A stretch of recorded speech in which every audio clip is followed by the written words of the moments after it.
Berdasarkan riset kesehatan pada tahun 2019 menyatakan jumlah kasus kejang demam di Indonesia sebanyak 14.251 dan menurut WHO pada tahun 2020 terdapat 271.066.366 anak di bawah 5 tahun yang beresiko mengalami kejang demam.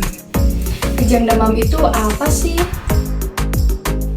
Kejang demam adalah serangan kejang yang terjadi pada anak-anak yang berusia 6 bulan hingga 5 tahun saat anak mengalami peningkatan suhu tubuh.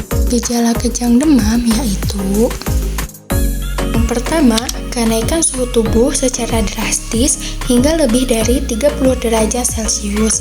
Yang kedua, berkeringat secara berlebih. Yang ketiga, tangan dan kaki gemetar serta mengalami kejang. Yang keempat, buang air kecil tiba-tiba dan bola mata berputar ke atas. Yang kelima, tidak merespon komunikasi seperti tidak menjawab saat diajak bicara.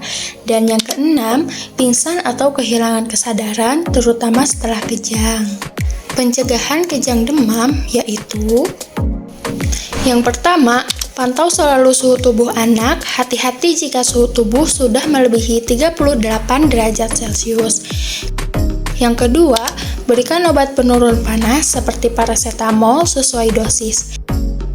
Yang ketiga, kompres air hangat di bagian ketiak, leher, dan lipatan paha.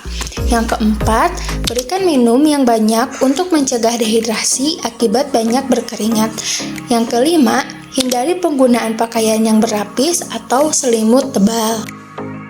Faktor-faktor yang menyebabkan kejang demam yaitu: pertama, adanya riwayat kejang demam dalam keluarga.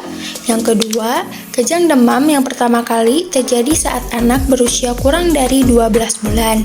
Yang ketiga, kejang demam pertama kali muncul ketika suhu tubuh melebihi 38,8 derajat Celcius. Pertolongan pertama kejang demam yaitu: yang pertama, tenangkan diri dan jangan panik. Yang kedua, lepaskan atau longgarkan pakaian anak, terutama di area leher, agar pernapasannya tidak terhambat. Yang ketiga, posisikan kepala anak miring ke satu sisi jika terlihat muntah atau mengeluarkan lendir untuk mencegah kemungkinan tersedak.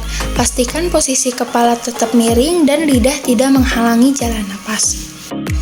Yang keempat, jauhkan anak dari benda-benda tajam yang ada di sekelilingnya, seperti menaruh bantal di sekeliling anak agar terhindar dari benturan dengan barang-barang lain.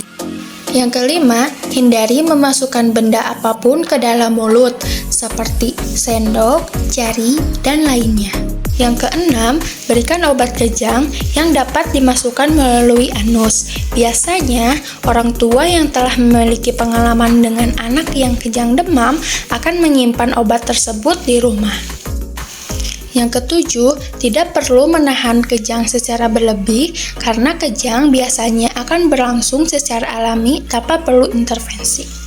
Yang kedelapan, usahakan untuk mengukur suhu tubuh anak, mencatat durasi kejang, videokan anak ketika kejang, serta ciri-ciri yang dialaminya, kemudian catat hasilnya. Yang kesembilan, setelah kejang berakhir, anak akan tertidur. Berikan kompres air hangat untuk membantu menurunkan suhu tubuhnya. Yang kesepuluh, jangan sesekali mencoba memberikan minuman, makanan, atau obat selama kejang atau setelah anak berhenti sejenak dari kejang, karena bisa menyebabkan anak tersedak dan menimbulkan masalah yang serius. Yang ke-11, segera bawa anak ke dokter jika kejang tidak berhenti atau jika kejang berlangsung cukup lama, lebih dari 5 menit.